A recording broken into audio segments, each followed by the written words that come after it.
8 ცალი პერსონალური კომპიუტერი, 16 ერთეული სხვადასხვა ტიპის პრინტერი, 300 ცალი დისკი, 15 ცალი მეხსიერების ბარათი და 1 პლანშეტური კომპიუტერი. კომპიუტერული ტექნიკის შესაძენად აჭარის უმაღლესმა საბჭომ ტენდერი გამოაცხადა. ტექნიკის შეძენაზე საბჭო ბიუჯეტიდან 11700 ლარს დახარჯავს. უწყება პლანშეტს დეპუტატ დავით ბაციკაძეს შეუძენს. დეპუტატი აცხადებს, რომ პლანშეტური კომპიუტერი მას თანამშრომლებთან კომუნიკაციას გაუმარტივებს. Fonda planșeti, მაგრამ ეს planșeti იყო ერთ-ერთი ფირმის არ ვიტყვი, რომელსაც არ გააჩნდა Word-ის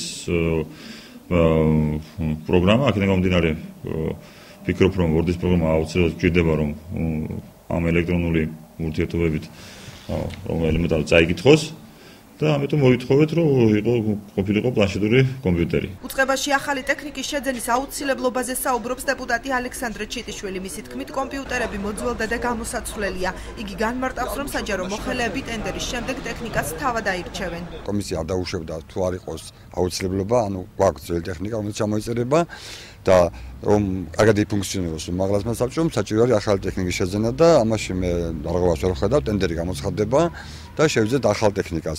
რაც შეეხება პლანშეტურ კომპიუტერებს, პლანშეტებს, მე ვფიქრობ, რომ თუ კი რომელიმე დეპუტატისთვის მოსახერხებელია, თქვა მგზავრობის დროს ეხმაროს პლანშეტი და არა ნოუთბუქი, ამაშიც ვერ ვხედავ რათა პრობლემას. აჭარის უმაღლესი საბჭოს უმრავლესობის წევრი ნაციონალური მოძრაობიდან ასმათ დიასამიძე ამბობს, რომ საბჭოში ყველა დეპუტატი მრავალფუნქციური ტელეფონებით და ლეპტოპებით სარგებლობს და კომუნიკაციის პრობლემა არ არსებობს. დეპუტატი ფიქრობს, რომ პლანშეტურ კომპიუტერებს საჯარო მოხელეთა ოჯახის წევრები გამოიყენებენ.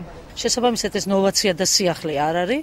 ვფიქრობ ამ წუთში და ამ ეტაპზე შესანიშნავად ასრულებს აი ამ ფუნქციას ის ტელეფონები, რომელიც თითქმის ყველა დეპუტატს აქვს და ის მინი კომპიუტერები, რომელიც ჩვენ აგვაქვს. ყოველ შემთხვევაში არ არის გამორიცხული, რომ ასეც იქცეს ეს ოჯახის წევრების მოხმარების საგნათაც რომ იქცეს.